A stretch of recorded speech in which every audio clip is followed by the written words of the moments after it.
Hola, ¿qué tal? ¿Cómo están, hijos de la luna? Espero que estén teniendo un muy buen inicio de semana. Como saben, este es el formato de los videos de los lunes de charla entre amigos, conmigo aquí a cuadro, donde platicamos de manera un poquito más informal, un poco menos guionizado de lo que normalmente hacemos. El video de hoy, el relato que les voy a contar hoy es un poco diferente a lo que normalmente hago, porque no es un relato que me envió alguno de ustedes, no es un relato de suscriptores, sino que es un relato que me contaron a mí de primera mano, un amigo mío, que ahorita les voy a contar por qué creo que esto es real, por qué creo en sus palabras. Es un amigo, una persona muy seria, muy formal, y ahorita van a entender un poco más por qué. Pero sí, como ven en el título del video, mi amigo, que es uno de mis amigos más cercanos, un amigo que ya tengo unos años de conocer, él participó y llevó a cabo un exorcismo oficial, un exorcismo real. No fue nada improvisado, fue con todas las de la ley eclesiástica, por así decirlo. Y ahorita les voy a contar todo el relato, pero es un relato, les digo, de primera mano. O sea, esto no es algo de que el primo de un amigo, de que una leyenda de mi colonia. No. Es algo que me contaron de primera mano, uno de los protagonistas de esta historia. Entonces, espero que les guste. Y antes de empezar, me gustaría enviarles saludos a una pequeña admiradora muy especial que se llama Maya Vargas. Entonces, le mando un abrazo a Mayita y un beso. Y también quisiera recomendarles el canal de un amigo y suscriptor, Mr. Infame, que seguramente lo habrán visto en los comentarios, en los directos, en Instagram, en Twitch, aquí en YouTube. Quiero recomendarles su canal de gameplays, así que si te gustan los gameplays, te dejo aquí abajo en la descripción el link del canal de este amigo mío. Así que para que vayan, vean sus videos y si les gusta, se suscriban. También te recuerdo que aquí abajo en la descripción encontrarás los links a mis cuentas, a Instagram, Facebook, mi perfil en Spotify por si quieres descargar el podcast semanal o si lo prefieres escuchar allá. También está el link a mi canal de Twitch y también mi correo electrónico por si también tú tienes algún relato o alguna historia que contarnos. Pero así, vamos a empezar. Les digo, esta es una historia que me relató un amigo hace 2 años, en 2017. Un amigo, les digo, es una persona muy formal, muy seria. No es el tipo de personas que inventa cosas o que es mentiroso compulsivo o que hace bromas pesadas para burlarse de la creencia de la gente. Ahorita van a ver que él es una persona muy muy creyente de la religión católica y pues van a entender por qué. No les quiero spoilear nada, vámonos paso a paso, pero van a entender que es una persona que cree fervientemente en Dios, en la Virgen y en todos los santos de la iglesia católica. Como saben, yo no soy católico, sin embargo respeto a todos y cada uno de los creyentes.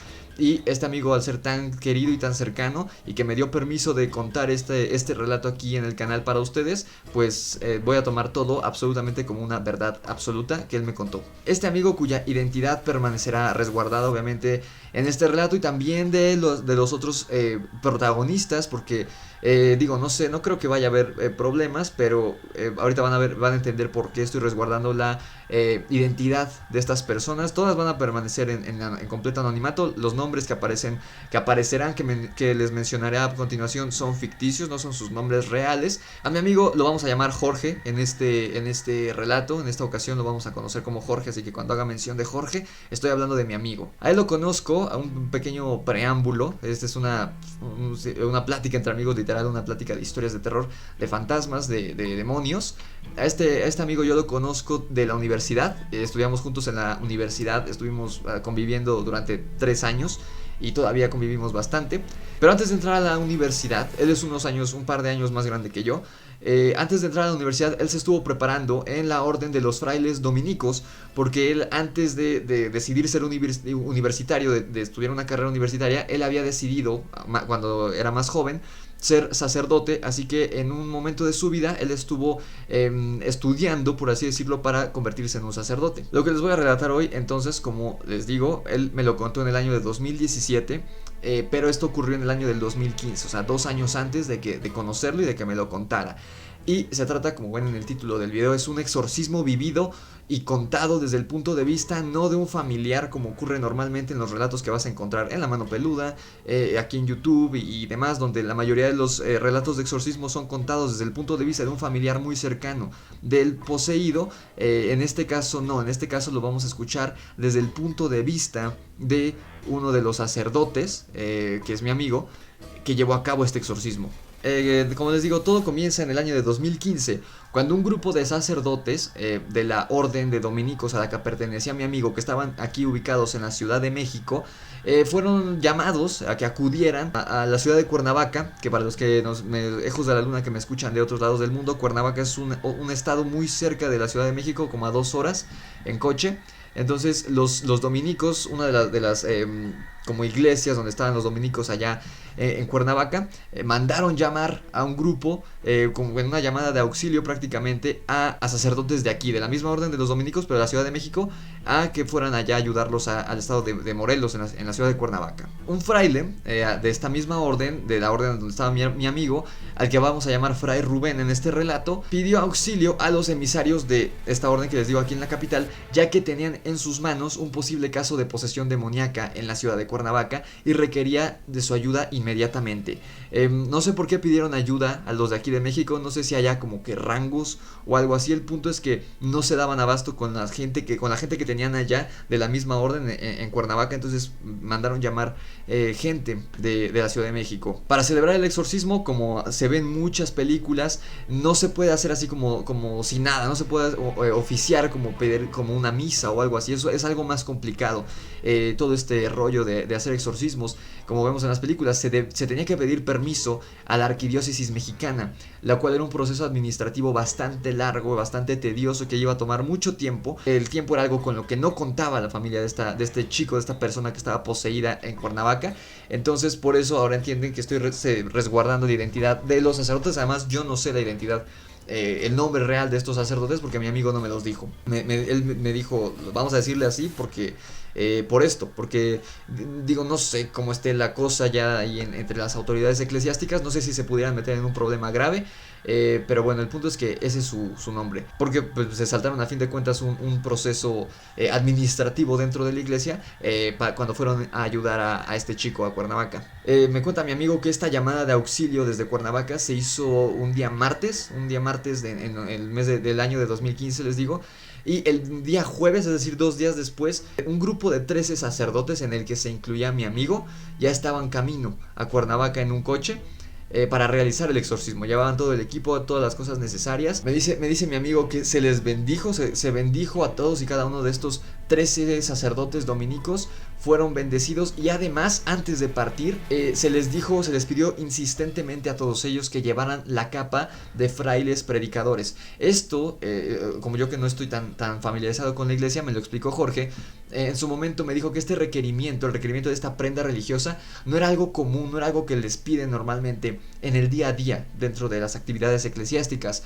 La capa de frailes predicadores, para que se den una idea, es una capa negra y aquí me doy cuenta que por qué me lo explicó mi amigo, porque no es algo que veas normalmente en la iglesia. Los padres no traen normalmente esta prenda. Es una capa negra que se usa por encima del hábito de color blanco de los frailes dominicos y que, te digo, no se usa normalmente como parte de la vestimenta reglamentaria. Solo se usa en casos muy muy específicos, y era el hecho de que se las pidieran despertó o hizo que se encendiera un foco rojo en la mente de estos 13 sacerdotes. Esta capa negra, esta capa de frailes predicadores, como se llama, es utilizada en honor y a semejanza de Santo Domingo, que es el patrono de esta orden sacerdotal. Ya ven que está la orden de los franciscanos y demás, ¿no? Entonces Santo Domingo es como la figura principal de esta orden, de esta subclasificación de frailes, por así decirlo. Y porque según este Santo Domingo, había tenido varios encuentros y enfrentamientos con el demonio a lo largo de su vida y varios de sus sirvientes, o sea, varios demonios menores. Y esta capa lo había protegido de estos seres diabólicos y de sus acciones. Por eso esta capa negra se utilizaba únicamente durante los exorcismos y otras situaciones también extremas, por así decirlo, poco comunes. Pero sobre todo en exorcismos, esta capa negra tenía que ser utilizada sí o sí por los frailes encima del hábito, a manera de protección, a manera de, pues sí, de protección contra los demonios y lo que pudieran hacer estando ya dentro del rito. En fin, el grupo de estos sacerdotes llegó a un convento muy grande en Cuernavaca, que me dice mi amigo que en ese momento estaba a punto de convertirse en exconvento, porque ya no era utilizado, estaba prácticamente abandonado en ese momento, ya estaba en el proceso de ser vendido o de ser utilizado como museo o como almacén, no lo sé. El punto es que no estaba en funcionamiento regular. O sea, no había otros sacerdotes, no había otras personas más que los que le abrieron la puerta, que era el capellán. Ahorita vamos a ver, este personaje tiene una parte importante en la historia. Estaba prácticamente vacío, prácticamente abandonado este convento al que ellos llegaron, les digo, a punto de convertirse en ex convento. Ya estando aquí, a los 13 frailes se les presentó a este chico que estaba supuestamente poseído, quien me cuenta mi amigo que no era más que un muchacho muy muy muy joven, mucho más jóvenes que ellos. Bueno, mucho más joven que mi amigo, que era el más joven del grupo, que en ese entonces habrá tenido unos 22 años, más o menos 22, 23 años. Y este chico era mucho más joven que él. Y según él, según Jorge, no tenía nada de especial o nada raro a simple vista. O sea, no tenía alguna característica física que le diera miedo. No, era un chico normal, un chico adolescente mexicano común y corriente. La mamá del chico les contó la historia de su hijo. Según ella, este chico había jugado a la Ouija meses antes y ya llevaba 3 meses por lo menos que presentaba varios síntomas que ella asociaba con los exorcismos. La mamá y la familia del muchacho era muy religiosa, entonces estaba muy espantada. Y como ya llevaba 3 meses así el muchacho, pues decidió acudir a los sacerdotes por ayuda. Los síntomas que presentaba el chico, según su madre, era que hablaba en otros idiomas que ella no entendía, porque ella únicamente hablaba español, no hablaba inglés ni ningún otro idioma, únicamente español. Era una familia humilde. Le cambiaba la voz al muchacho, una voz que ella describía como terrorífica, muy grave, como pues lo que vemos en las películas. Tenía un gesto inquietante en su rostro, no que cambiara físicamente sus facciones, sino que el gesto que tenía era muy atemorizante para ella y para su familia. En fin, cosas así, las típicas cosas que escuchamos en La mano peluda, o en las películas de terror. Entonces, en un momento como que hubo cierto escepticismo por parte de los padres, no porque no creyeran, sino porque podía tener otra explicación el comportamiento extraño de este muchacho. Y también por eso, en parte, es que la arquidiócesis mexicana pide todo un proceso antes de realizar un exorcismo, porque no es cualquier cosa.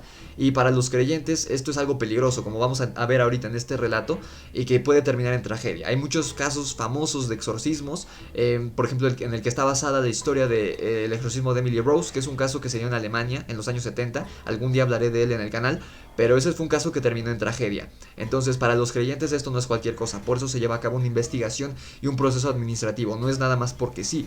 Pero les recuerdo, estos frailes se habían saltado este proceso en aras de ayudar a este chico porque su madre estaba desesperada. Ya llevaba 3 meses así el muchacho. En fin, les digo, los frailes no sabían qué creer. Y al menos el sentimiento inicial de mi amigo Jorge, que es desde el punto de vista del que está contada esta historia, era pues sí de un cierto escepticismo. Mi amigo es un chavo muy estudiado, él estuvo en escuela particular, de hecho después platicando nos dimos cuenta que estuvimos juntos en la misma escuela. No nos conocimos en ese entonces porque yo estaba en primaria y él en la secundaria, en tercero de secundaria, yo estaba en cuarto de primaria, pero es un chavo que fue a escuela particular toda su vida, que su familia pues es acomodada, un chavo que lee muchísimo, que tiene un léxico que de verdad te impresiona, es un chavo súper estudiado. Entonces su primer pensamiento, a pesar de ser católico, de ser creyente, de estar practicando como sacerdote o a punto de convertirse en sacerdote, primero pensó en otra cosa, que tenía alguna otra explicación el comportamiento de este chico, porque además jamás había visto nada paranormal en su vida hasta ese momento. Sin embargo, todo este grupo de sacerdotes estaba a punto de enterarse, incluyendo a mi amigo, que muchas veces las cosas más reales del mundo son aquellas que no podemos ver, y que la realidad muchas veces supera a la ficción. Este muchacho, además, el que estaba supuestamente poseído, no solo había jugado a la Ouija, sino que también llevaba una vida llena de excesos y de actos pecaminosos, a pesar de su corta edad, que según esta religión, según la religión católica, el llevar este estilo de vida es una invitación o una forma de dejar la puerta abierta para que este tipo de entes demoníacos, de bajo astral, oscuros, como quieran llamarle, entren en tu vida. Y si es demasiado fuerte la criatura o la entidad y tú eres muy débil de espíritu, entonces puede desembocar en algo tan peligroso como lo es la posesión demoníaca, que era lo que le estaba pasando a este muchacho. Cabe mencionar también que, a diferencia de lo que muestran las películas de exorcismos y de demonios y de posesiones, en la vida real los exorcismos no constan de una sola sesión, como vemos por ejemplo en la película del Exorcista, sino que se trata de varias sesiones diarias o de sesiones cada cierto tiempo, cada cierto número de días, o semanales incluso, si es demasiado peligroso, demasiado fuerte para quien lo está sufriendo. Y se lleva a cabo durante el tiempo que sea necesario. Puede durar así años. la persona, o meses, como terminará siendo el caso de este chico, pero no nos adelantemos. Jorge me relató que durante la primera sesión, que fue de las peores, y es la que él más recuerda porque fue la primera experiencia paranormal que él tuvo, desde la primera sesión que llevaron a cabo del exorcismo. Les digo, el exorcismo es todo un proceso, no es una sola sesión, son muchísimas. Entonces, cuando yo diga la palabra exorcismo, me refiero a todo el proceso. Entonces, durante esta primera sesión se llevó a cabo dentro de una de las celdas del convento. Celda se le conoce así a las habitaciones o a los cuartos que hay en los conventos. No se les dice habitación y cuarto porque no es un hotel. A la vista de los sacerdotes se les conoce como celdas. Aquí acostaron al chico en una cama y llevaron a cabo la sesión. Me cuenta Jorge que había un espejo enorme, un espejo de cuerpo completo que llegaba del piso casi hasta el techo, muy pesado. Que de hecho era imposible que moviera el viento porque el arco del espejo era de un metal muy pesado, muy grueso, muy denso, y era imposible que lo moviera el viento. Les digo, de hecho, para moverlo del lugar era necesario más de una persona, por lo menos dos, porque era un espejo muy pesado. Sin embargo, mientras estaban realizando los rezos, las oraciones, los cánticos y todo esto que se ve en las películas, y más, porque eso sí, mi amigo no me detalló cómo se lleva a cabo un exorcismo, porque es pues prácticamente un secreto muy resguardado. Es un ritual oficial romano de muchos años, entonces no me dijo tal cual que era, pero mientras estaban llevando a cabo pues las oraciones y todo esto para liberar al niño, el espejo se comenzó a sacudir violentamente como si estuviera temblando. O sea, no se estaba meciendo nada más, estaba temblando, se estaba sacudiendo, estaba vibrando bastante fuerte. No había ningún sismo ocurriendo en ese momento. De hecho, en Cuernavaca no es normal que tiemble, normalmente no tiembla en Cuernavaca. Lo único que se movía en la habitación era el espejo, no estaba moviendo nada más, no se movían las lámparas, no se movían los demás muebles, solamente era este espejo en primer momento. Afuera en el convento, en los pasillos del convento y afuera del convento no estaba pasando absolutamente nada extraño, solamente era dentro de esa habitación, de la celda donde estaban llevando a cabo la primera sesión del exorcismo. Para que vean lo difícil que es para mi amigo revivir esta experiencia. Él me la contó, les digo, en 2017, por ahí de abril o mayo, cuando nos acabábamos de conocer, en una clase, me acuerdo, yo me quedé atónito. También lo estaba escuchando nuestra maestra y unos compañeros, y estábamos todos así con la boca abierta escuchando su relato, espantadísimos. Después me la volvió a contar en septiembre, poquito después del sismo del 19 de septiembre, si los son de México recordarán a qué me refiero. Me la volvió a contar para yo contarla en mi canal anterior. Me la estaba contando por teléfono y mientras lo hacía, él nunca soltó su rosario. En todo el momento que me estuvo contando la historia, que fueron varias horas, me estuvo sosteniendo su rosario todo el tiempo en la mano y me afirmaba que después de 2 años, casi 3, de haber vivido esto, el simple hecho de recordarlo le causaba escalofríos. Por todo lo que él y sus compañeros tuvieron que vivir durante los siguientes 6 meses que duró esta experiencia. Además del espejo moviéndose, el muchacho comenzó a reírse como maníaco. Esa fue lo siguiente que ocurrió, el siguiente hecho paranormal que ocurrió durante la sesión. Dice mi amigo que empezó a reírse como maníaco, por lo que aún dentro de su escepticismo de mi amigo, les digo, era un chico joven, llegó a creer que no era más que un chico que padecía de alguna enfermedad mental, y que el fanatismo religioso que se vive en la ciudad de Cuernavaca, que es una ciudad, aunque es una ciudad, hay mucha parte rural, mucho pueblo. Él creyó que siendo uno de estos lugares, el fanatismo religioso y la falta de educación de la gente de su familia, pues habían creído que era una posesión, cuando en realidad no debieron haber acudido a ellos, sino más bien a una institución mental o a un psiquiatra. Sin embargo, de ahí empezaron todos a convencerse de que no era un caso de este tipo, cuando el padre comenzó a rociar agua bendita sobre el muchacho.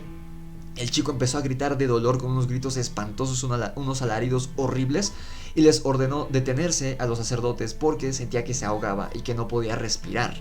Como cerecita del pastel, que mi amigo fue donde ya empezó a perder el control sobre sí mismo y empezó a poner mucho más nervioso, fue que empezaron a salirle ámpulas en la piel al chico, justo donde le había caído el agua bendita. Ámpulas, como me cuenta él, que era como si le hubieran apagado un cigarro encendido, si le hubieran puesto un cigarro encendido en la piel al chico.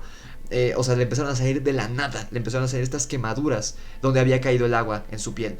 Esto de las ámpulas, estas quemaduras que comenzaron a salir tras el roce del agua bendita con su piel, fue el hecho que hizo que los sacerdotes, incluyendo a mi amigo, se asustaran y ahí no solo perdieran la concentración sobre lo que estaban haciendo, sino que se convencieran de que lo que estaban viviendo era algo que la ciencia no podía explicar y que ellos eran los indicados para ayudar a este muchacho. Además, me cuenta mi amigo que la figura de uno de los santos, de esos que vemos en las iglesias, estaba en esa habitación, salió volando de un extremo de la habitación al otro lado, como si alguien lo hubiera aventado, o sea, no se cayó nada más. Este estaba como en un huequito de la pared, cercana al techo. Pero no se cayó o sea, no cayó nada más de arriba hacia abajo, sino que salió volando de donde estaba al otro lado de la habitación. Y se hizo añicos contra la pared contraria. Esto fue lo que ya rompió la concentración por completo de los sacerdotes. Ya vieron que no era un enfermo mental, sino que era un caso real de posesión. Después comenzó a decirle cosas personales a los frailes este chico, cosas que ni ellos sabían uno del otro, o sea, cosas que eran muy, muy, muy personales que nadie más sabía. Y ahí fue cuando ya no pudieron más. Supieron que estaban enfrentando, en efecto, y en contra de todo pronóstico, incluso de su propio escepticismo, a una posesión demoníaca real. El chico, o más bien la cosa dentro del muchacho, comenzó a decir que su único deseo era terminar con este mundo, destruir el mundo, ver a todos muertos. Quería que el mundo se acabara y afirmó que vendrían catástrofes y desastres en los años posteriores, que el mundo se iba a acabar. Después comenzó a hablar obscenidades y vulgaridades de la Virgen María y a referirse a ella de una manera grotesca y asquerosa que mi amigo no pudo repetir, o sea, no me dijo qué dijo, a pesar de que yo le dije, le pregunté pues qué fue lo que dijo, él no quiso repetirlo. Como les digo, es un ferviente creyente en Dios y en la Virgen, en los ángeles, en todos los santos. Me confesó este amigo Jorge, cuando le dije que me repitiera lo que había dicho este chico. Él me confesó que en ese momento, tras escuchar esas palabras, sentía un deseo casi incontrolable de golpear a este muchacho. Sentía una rabia muy profunda, a pesar de que él es una persona sumamente tranquila. O sea, en serio, es de esos chicos que incluso pareciera que es mayor de la edad que tiene en realidad, porque es demasiado serio, demasiado tranquilo. Y aún así, tenía unas ganas que apenas si pudo controlar de golpear a este chico por lo que estaba diciendo sobre la Virgen. Y después de esto, después de decir estas palabras, ya no era nada más el espejo que les digo que lo que vibraba dentro de la habitación, de la celda, sino que ya estaba la celda misma. No solo los objetos, sino las paredes, las ventanas, todo ahí adentro comenzó a vibrar violentamente, más que como si fuera un temblor, como si estuvieran a bordo de una máquina de construcción. Así estaba temblando toda la habitación, no el edificio, únicamente esa habitación donde estaban ellos. El vibrar de los objetos, los gritos de dolor que emitía este chico cuando le seguían lanzando el agua bendita, y al escuchar las oraciones, al ver la cruz y los rezos de los padres, componían la sinfonía de horror que acompañaba aquella macabra escena de que mi amigo jamás creyó protagonizar hasta ese momento de su vida. No solo el entorno, el ambiente de la celda cambió, sino también el aspecto físico del chico. Como les dije al principio, él no tenía ni un solo rasgo que mi amigo dijera, ok, esto se ve raro, esto no coincide. De ser un chico absoluta y completamente normal, un adolescente completamente normal, comenzó a cambiar el aspecto físico del muchacho. Durante el rito, los dientes del chico cambiaron de forma, o sea, cambiaron su forma y adquirieron un ángulo que Jorge me describió como para nada humanos. Supongo que se volvieron afilados o algo así. Sus dientes eran normales, como los de cualquier persona, y se empezaron a afilar y alargar a medida que el ritual seguía avanzando, seguía adelante. Y sus ojos, me dice mi amigo, que eran el rasgo más aterrador de todo su aspecto. Y mi amigo Jorge ni siquiera me lo supo describir con palabras. Lo único que me dijo fue que no eran ni de humano ni de animal, de ninguno que él hubiera visto al menos, sino que pertenecían, así me lo dijo textualmente él, a un ser que no era de este mundo. No supo describírmelo con palabras. Tras 2 horas de ritual, de esta primera sesión, les recuerdo, esta era apenas la primera sesión del exorcismo, el chico volvió aparentemente a la normalidad, como cuando ellos habían llegado al convento, sin nada particular en su aspecto físico. Te recuerdo que este proceso de sesiones se llevó a cabo durante 6 meses sin parar dentro de ese convento, y tomando en cuenta que el chico ya llevaba 3 meses presentando síntomas que obviamente fueron aumentando de manera paulatina, de manera gradual, no fue todo de golpe, sino que fue poco a poco. Tomando en cuenta esos 3 meses más los 6 meses que estuvo en el convento con los frailes, con mi amigo, este chico estuvo poseído durante 9 meses, es decir, casi un año, por esta o estas entidades. El proceso, si bien era largo y desgastante, no solo para el chico, sino también para los frailes, porque lo hacían de manera diaria, no estaba resultando fructífero, y además no se veía ningún progreso real en el muchacho. Al finalizar las sesiones, durante las cuales ocurrían cosas similares a las que pasaron durante la primera sesión, el chico ya había vuelto en sí los frailes le preguntaban si el demonio aún estaba con él, si aún estaba dentro de él. Como se ve en las películas, el rito del exorcismo romano consiste en conseguir que la entidad o las entidades que están poseyendo a la víctima les revelen al exorcista o a los exorcistas, en este caso, su nombre o sus nombres verdaderos, el nombre del demonio, su propio nombre, para poder sacarlo de esta manera del cuerpo del poseído. Sin embargo, cuando le preguntaban al chico si el demonio seguía ahí, obviamente nunca averiguaron el nombre del demonio, porque si no hubieran podido sacarlo del cuerpo del niño, del chico. Cuando le preguntaban si aún estaba ahí, él solo les decía: ahí está, padre, está allá arriba, está en el techo. Estaba completamente aterrado y les decía: ahí está en el techo, échenle agua porque viene por mí.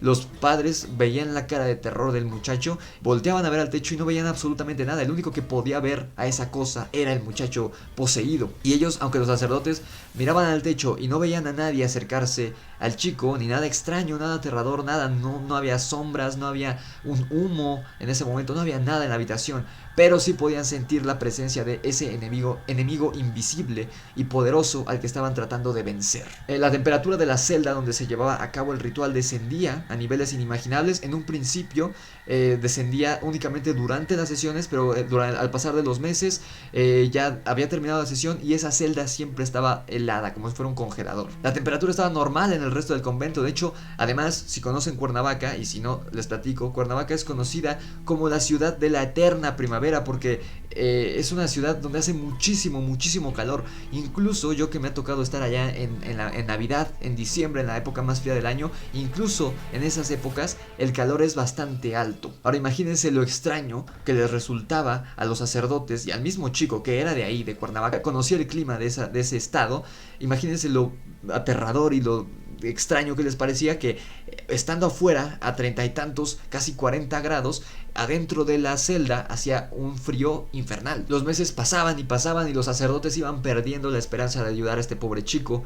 Durante las 2 horas que duraba cada sesión de exorcismo, el chico desaparecía, es decir, él ya no estaba, o sea, físicamente su cuerpo estaba ahí, pero su ser, su esencia ya no estaba ahí, y lo único que estaba frente a frente con estos 13 frailes era un ente peligroso y lleno de oscuridad que se hacía presente de manera energética e incluso física, pues, como te digo, el aspecto del muchacho poseído cambiaba durante las sesiones de exorcismo. El sacerdote a cargo del ritual un día amaneció muerto, el sacerdote, digamos, principal, la mayor autoridad que llamaron de la Ciudad de México, que era, digamos, que la cabeza de este pelotón, o no sé cómo llamarlo, de esta pequeña orden donde estaba mi amigo de estos 13 frailes, el que estaba, el más importante, que estaba también a cargo del ritual, amaneció muerto una mañana en su celda.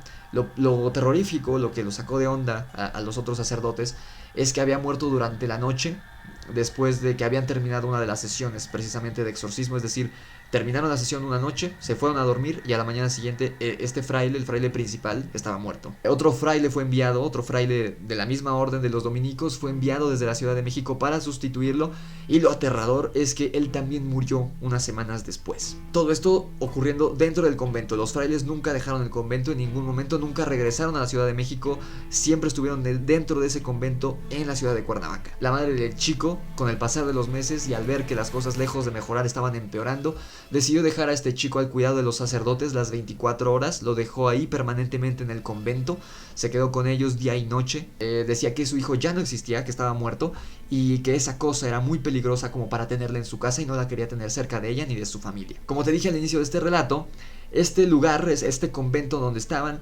estaba a punto de dejar de ser convento. Así que, como te dije, estaba vacío. Los únicos que estaban ahí eran los 13 frailes, el capellán y el muchacho poseído ahora. Estaba prácticamente abandonado, estaba completamente solo. El lugar, me dice mi amigo, que era enorme, con 200 celdas, o sea, 200 habitaciones, 200 cuartos y varios metros cuadrados de terreno.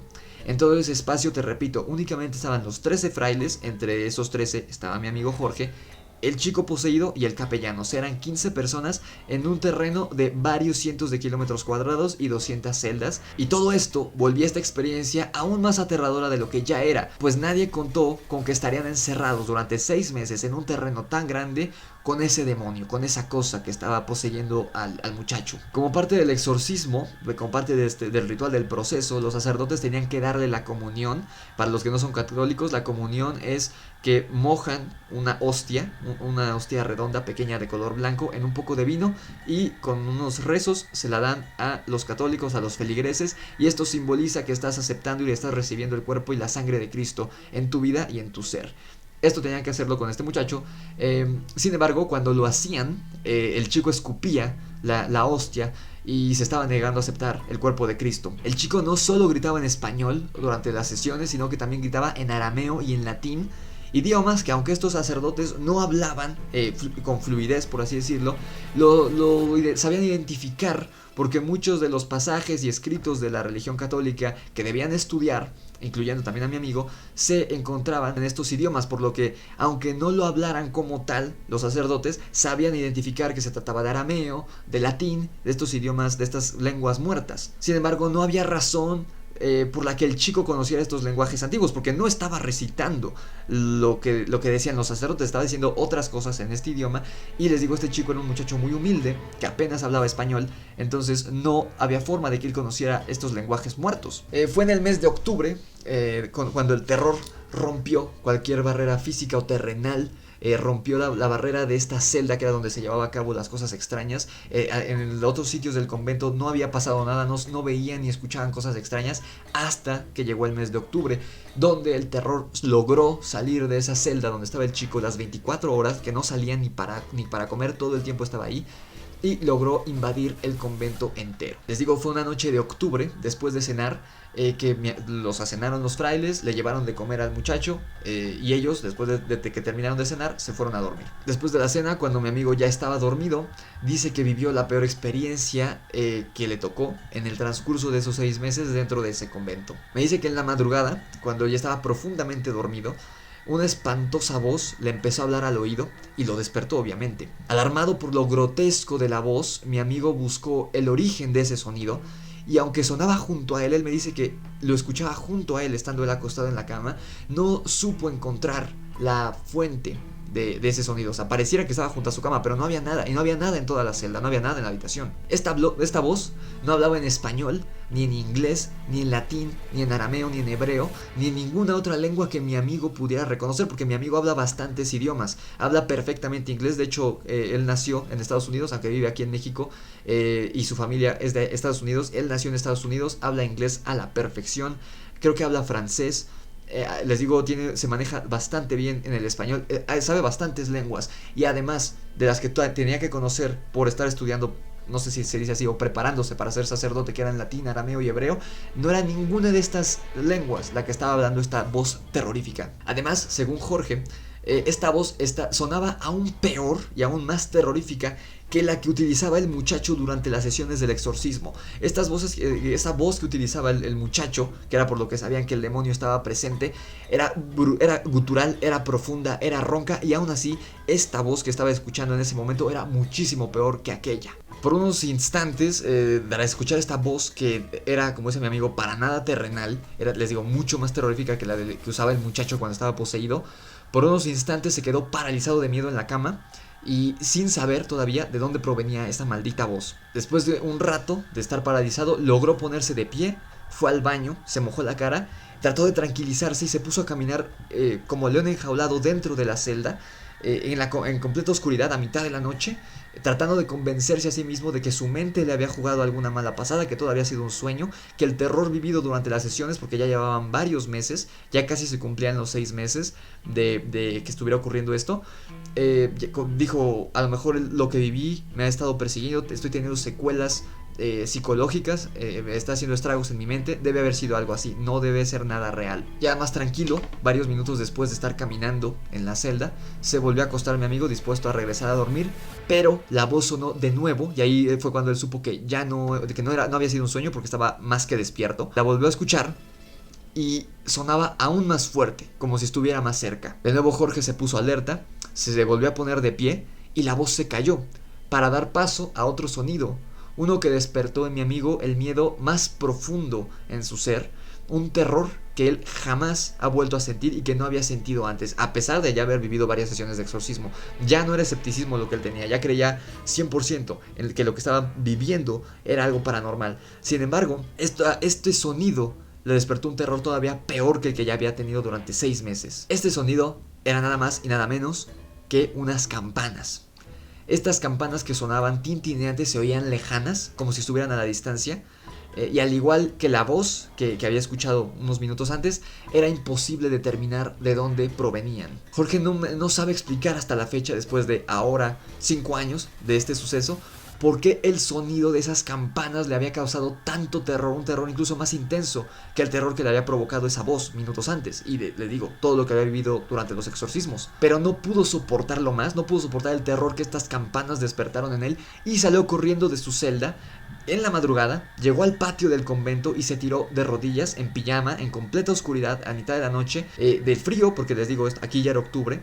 Se tiró de rodillas en el piso, en el piso del patio, y comenzó a llorar. Ya no pudo hacer nada más. Los demás frailes salieron a ver qué tenía y le preguntaron qué pasaba, y él les contó. A partir de la siguiente mañana, y hasta que abandonaron el lugar, los 13 frailes veían sombras en el convento, lo cual no tenía ninguna explicación, pues casi todo el tiempo los 13 estaban juntos, así que no tenía explicación de que vieran más sombras, y múltiples sombras, no era una sola, veían varias sombras en los pasillos, en las celdas, en la capilla, en muchos lugares, en el patio, y no solo en la noche, sino que también durante el día. Porque aparte, el muchacho no pudo haber sido, el capellán casi siempre estaba en la capilla. Ahorita les voy a explicar qué es un capellán, porque tiene una participación importante en uno de los capítulos de esta experiencia, y el chico no podía ser porque él no salía jamás de la celda donde estaba. Cada vez su salud física se iba viendo más deteriorada, y no salía. A las 24 horas del día él estaba ahí postrado en la cama, como si de verdad sufriera una enfermedad. Todos los sacerdotes presentes además comenzaron a vivir malas rachas en sus vidas personales, y es en este periodo donde te digo, donde después de escuchar estas campanas, en este periodo después de octubre fue que los 2 sacerdotes que te mencioné antes fallecieron. Cuando mi amigo me estaba relatando esto, eran más o menos la medianoche. Les digo que él me lo empezó, cuando le dije, oye, vuélveme a contar tu historia por favor para contarla en el canal. Empezamos a platicar a las 10 de la noche más o menos. Estuvimos 2 horas platicando entre mensajes escritos. La mayoría fueron notas de voz. Me las estuvo mandando. Y esto ocurrió unos días después del terremoto del 19 de septiembre del 2017. Él se encontraba en un edificio nuevo en la colonia Roma. Él vivía en la Roma. Pero su casa anterior, donde él había vivido, se vio afectada físicamente. Se vio dañada estructuralmente por el terremoto. Entonces él se fue a un edificio nuevo con su familia, y desde ahí, en medio de cajas de mudanza, me estaba contando la historia. Cuando llegó a este punto, cuando me empezó a contar esto que te digo, ya eran casi las 12 de la noche, la luz se fue en todo el edificio, y le tomó fotos y me las envió y me dijo, oye, es que en verdad te juro que cuando te estaba platicando esto se fue la luz en el edificio. Y desde ahí él y yo nos quedamos con la duda de que si alguna energía o remanente de ella, de lo que vivió en los 2 años anteriores, en 2015, en ese momento, lo había seguido a pesar de los años y de la distancia, porque ahora te digo, estábamos en la Roma, él eso lo había vivido en Cuernavaca, a kilómetros y kilómetros de distancia, y ya habían pasado 2 años. Nos quedó la duda de que si esta energía o un remanente de ella se había manifestado ahí con él en ese momento, por haber vuelto a revivir esa experiencia al contármela a mí. A pesar de que el chico, el que estaba poseído, comía 3 veces al día y comía bastante bien, a diferencia de lo que se ve en las películas, que en las películas se ve que no quieren comer y todo esto, no, él durante el día, durante sus momentos de lucidez, que eran en casi cualquier momento del día, comía normal, pero aún así estaba cada vez más flaco, a un punto que ya no era sano. De día y fuera de las sesiones, se puede decir que actuaba de manera normal la mayoría del tiempo el chico, te repito.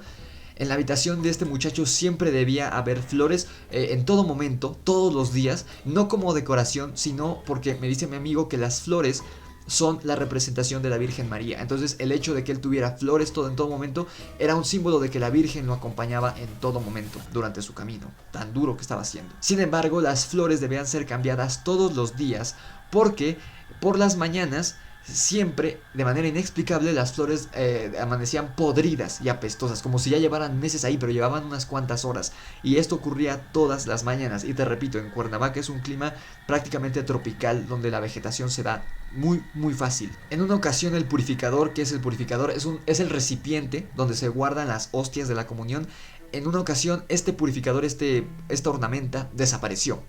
Cuando los frailes le preguntaron al capellán, el capellán es el encargado de cuidar todo el equipo de la iglesia, o sea, él estaba encargado de cuidar esto, le preguntaron que dónde estaba y él les respondió sin miedo, sin duda, que la monja, que así se les dijo, que la monja había ido a pedírsela, que ella debía tenerla. Sin embargo, esto lejos de confundir a los frailes los llenó de terror, pues jamás había habido ninguna monja entre ellos, únicamente eran los 13 frailes varones, ninguna monja. Entonces ellos se preguntan hasta la fecha, ¿cuál monja? ¿Qué monja vino a pedir el purificador? ¿Con quién o con qué habló el capellán? ¿Y a qué le entregó el purificador con las hostias? Ya durante los últimos días del calvario de este pobre muchacho fue que cambió su comportamiento, no solo durante las noches y durante las sesiones, sino durante las 24 horas del día. Actuaba de manera lamentable, y que los padres supieron que ya no había nada más que hacer por él. Durante el día golpeaba violentamente a los sacerdotes cuando iban a darle de comer o cuando iban a cambiar las flores, los golpeaba violentamente, escupía durante la misa, insultaba a las figuras religiosas y hablaba constantemente sobre el río de fuego y el valle de lágrimas, que son, como sabrán, digamos que cosas relacionadas con el infierno, según la religión judeocristiana. Tras los 6 meses que los sacerdotes estuvieron tratando a este muchacho y tras no ver ninguna mejoría, sino que al contrario cada vez estaba peor, decidieron regresárselo a su madre en el mes de diciembre, del 2015. En febrero, 2 meses después, la madre del chico los contactó para notificarles que el chico finalmente había muerto, presa de esta cosa y de los estragos físicos que había hecho ya en el estar poseído. Jamás pudieron saber el nombre de él o las entidades que habían poseído a este pobre muchacho, lo que, te digo, imposibilitó que lo liberaran por medio del exorcismo de lo que fuera que hubiera causado su muerte, y la cosa o las cosas no se fueron por cuenta propia como suele ocurrir en algunas ocasiones. Hoy en día, allá 5 años de ese suceso, los 13 frailes que acudieron a la ciudad de Cuernavaca a exorcizar a este muchacho que terminó muerto, todos los 13 de ellos han dejado el hábito y ya se dedican a otra cosa. Te digo, mi amigo terminó su carrera universitaria al mismo tiempo que yo, es de mi generación de la carrera, de otra carrera, pero de la misma generación, de la misma universidad. La terminó junto conmigo, acabamos de terminar hace unos meses, y él afirma que jamás podrá olvidar el terror que vivió durante esos 6 meses dentro de ese convento, al lado de ese pobre chico, y lo que sea que haya tomado posesión de su cuerpo durante todo este tiempo y de lo cual no lo pudieron liberar en ese tiempo. Hijos de la Luna, esa fue la historia que les tenía planeada para hoy. Ya tenía ganas de contárselos desde hace mucho tiempo. Muchas gracias a mi amigo, a Jorge, que bueno, sabes quién eres, hermano. Te mando un súper abrazo y muchísimas gracias por dejarme contar por segunda ocasión esta historia que hasta la fecha, después de 3 años que me la contaste, me sigue erizando la piel. Muchísimas gracias y nos deja muchas cosas en qué pensar, incluso a los que somos ateos y a las personas que son escépticas y que no creen que estas cosas existen, pues nos deja varias cosas en qué pensar. Entonces, muchísimas gracias a mi amigo.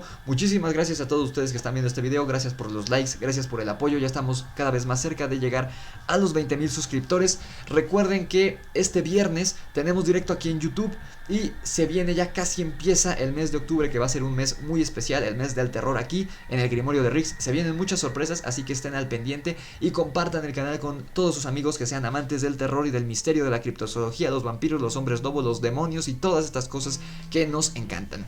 Dale like al video si te gustó, compártelo, suscríbete si aún si no lo has hecho. Si deseas apoyarme con una pequeña cantidad de dinero al mes, oprime el botón de unirse que está aquí abajo y te recuerdo que en la descripción están los links a mi Facebook, mi Instagram, Spotify, Twitch y mi correo electrónico. Sin más que decir, esto fue el Grimorio de Rix, la vez que mi amigo llevó a cabo un exorcismo. Nos vemos en la oscuridad.